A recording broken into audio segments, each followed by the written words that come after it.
Jaya Radha Madhava Punya Bihari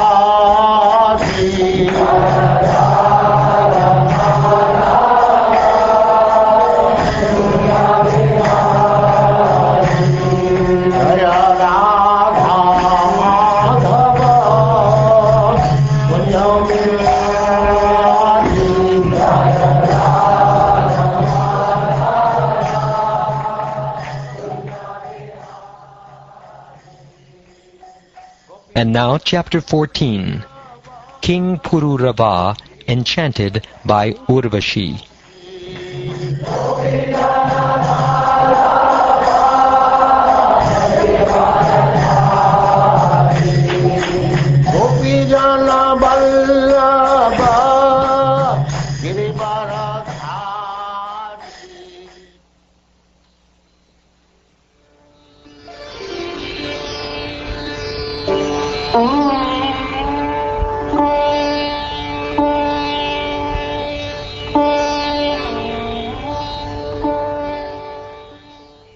Srila Shukdev Goswami said to Maharaj Pariksit, O King, thus far you have heard the description of the dynasty of the Sun God.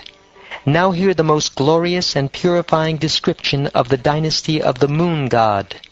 This description mentions kings like Aila or Pururava, of whom it is glorious to hear. Lord Vishnu, or Garbhodakashayi Vishnu, is also known as Sahasra Shirsha Purusha. From the lake of his navel sprang a lotus, on which Lord Brahma was generated.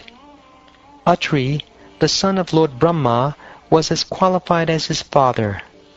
From Atri's tears of jubilation was born a son named Soma, the moon, who was full of soothing rays. Lord Brahma appointed him the director of the Brahmins, drugs, and luminaries. After conquering the three worlds, the upper, middle, and lower planetary systems, Soma, the moon god, performed a great sacrifice known as the Rajasuya Yagya.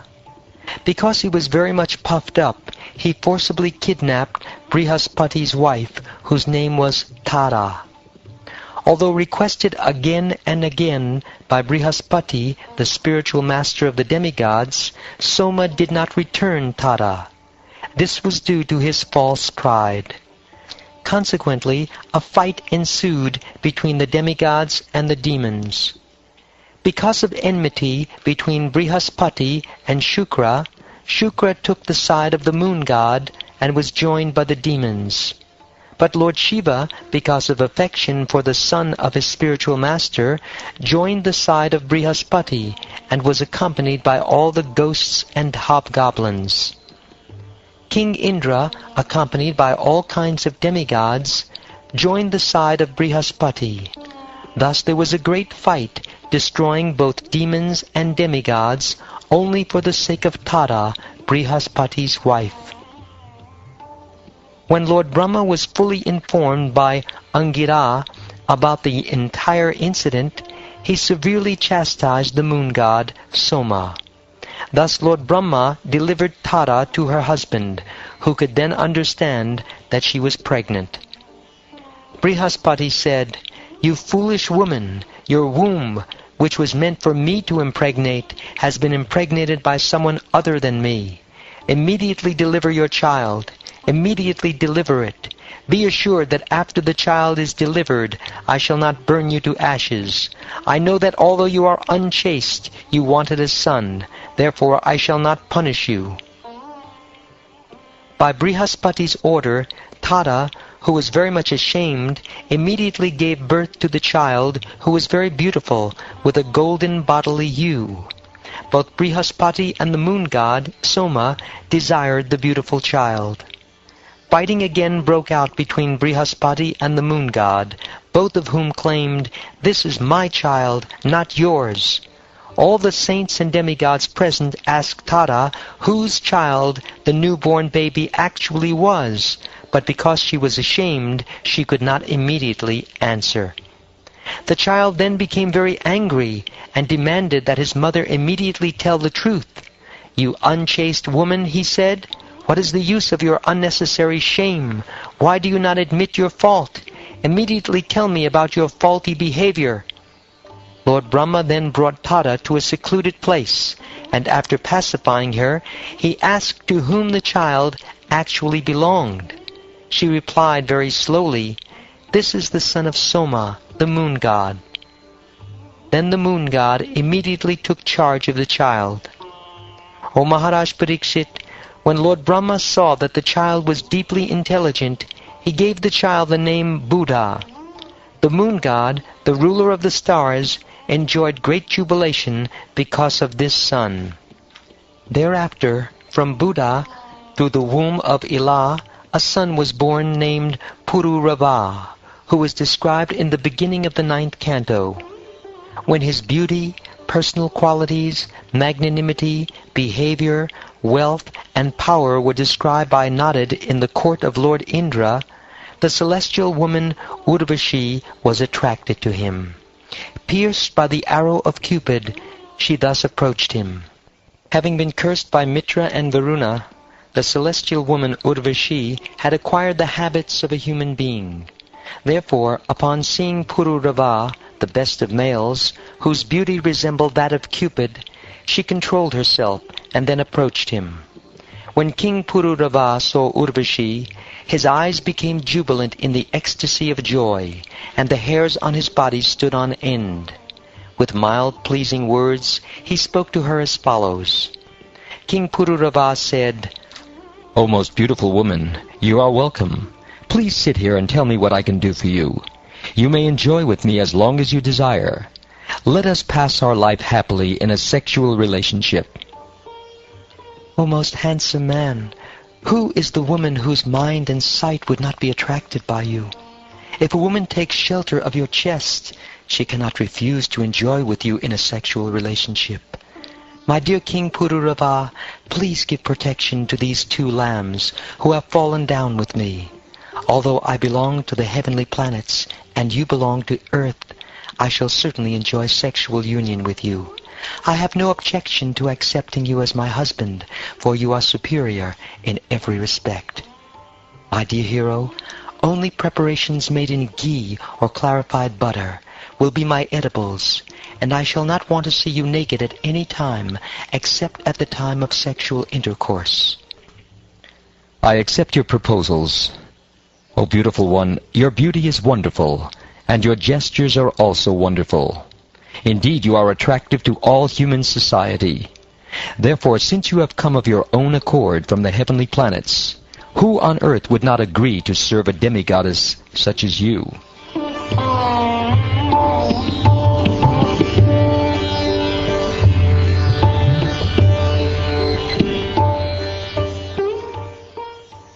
The best of human beings, Pururava, began freely enjoying the company of Urvashi, who engaged in sexual activities with him in many celestial places, such as Chaitrarata and Nandana-Kanana, where the demigods enjoy.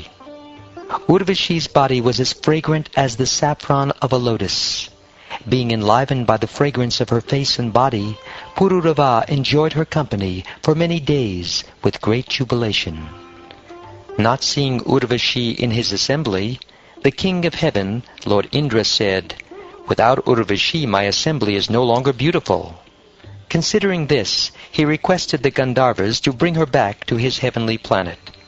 Thus the Gandharvas came to earth, and at midnight, when everything was dark, they appeared in the house of Pururava and stole the 2 lambs entrusted to the king by his wife Urvashi. Urvashi treated the 2 lambs like her own sons. Therefore, when they were being taken by the Gandharvas and began crying, Urvashi heard them and rebuked her husband. "Now I am being killed," she said, "under the protection of an unworthy husband, who is a coward and a eunuch, although he thinks himself a great hero. Because I depended on him, the plunderers have deprived me of my 2 sons, the lambs, and therefore I am now lost. My husband lies down at night in fear, exactly like a woman, although he appears to be a man during the day." Pururava, stricken by the sharp words of Urvashi, like an elephant struck by its driver's pointed rod, became very angry.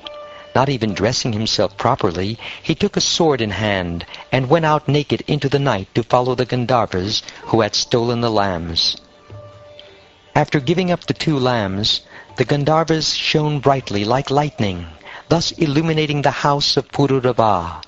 Urvashi then saw her husband returning with the lambs in hand, but he was naked, and therefore she left.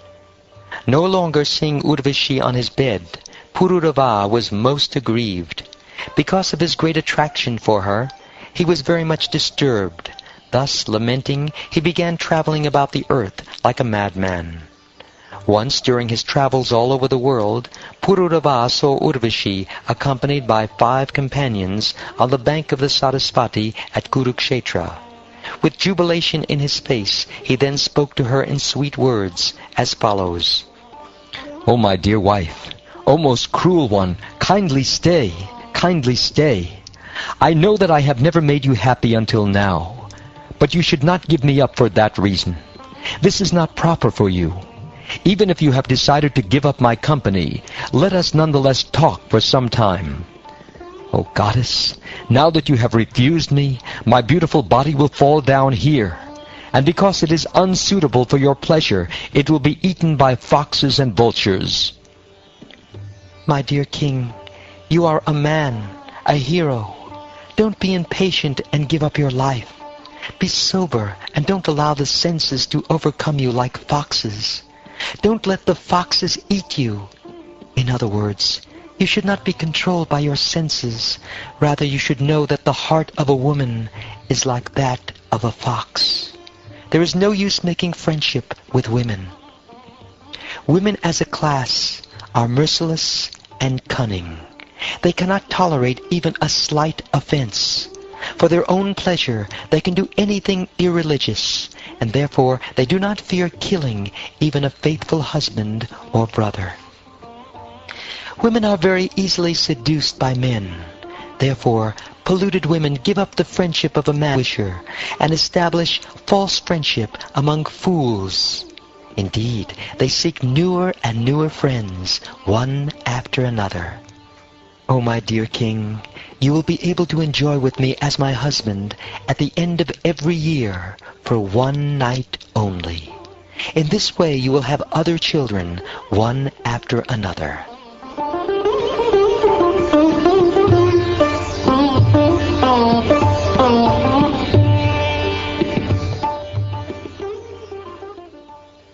Understanding that Urvashi was pregnant, Pururava returned to his palace. At the end of the year, there at Kurukshetra, he again obtained the association of Urvashi, who was then the mother of a heroic son. Having regained Urvashi at the end of the year, King Pururava was most jubilant, and he enjoyed her company in sex for 1 night. But then he was very sorry at the thought of separation from her. So Urvashi spoke to him as follows. She said, My dear king, seek shelter of the Gandharvas, for they will be able to deliver me to you again. In accordance with these words, the king satisfied the Gandharvas by prayers, and the Gandharvas, being pleased with him, gave him an Agnistali girl, who looked exactly like Urvashi. Thinking that the girl was Urvashi, the king began walking with her in the forest, but later he could understand that she was not Urvashi, but Agnistali. King Pururava then left Agnistali in the forest, and returned home, where he meditated all night upon Urvashi.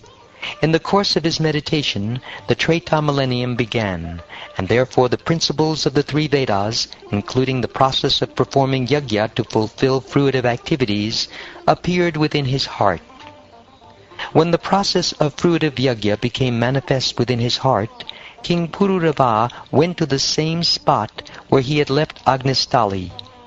There he saw that from the womb of a shami tree, an ashvata tree had grown. He then took a piece of wood from that tree and made it into 2 aranis.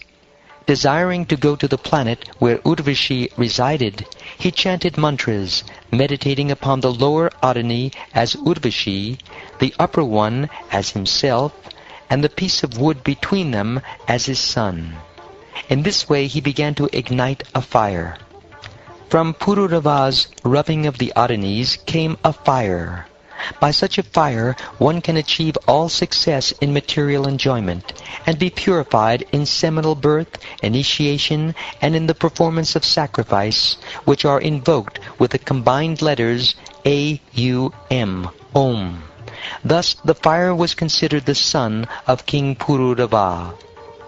By means of that fire, Pururava, who desired to go to the planet where Urvashi resided, performed a sacrifice by which he satisfied the Supreme Personality of Godhead, Hari, the enjoyer of the results of sacrifice. Thus he worshipped the Lord, who is beyond the perception of the senses, and is the reservoir of all the demigods. In the Satya Yuga, the first millennium, all the Vedic mantras were included in one mantra, Pranava, the root of all Vedic mantras. In other words, the Atharva Veda alone was the source of all Vedic knowledge. The Supreme Personality of Godhead, Narayan, was the only worshipable deity. There was no recommendation for worship of the demigods. Fire was one only, and the only order of life in human society was known as Hamsa.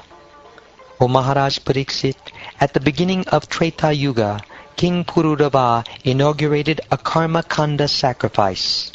Thus Pururava, who considered the Yajnik fire his son, was able to go to Gandharva Loka as he desired.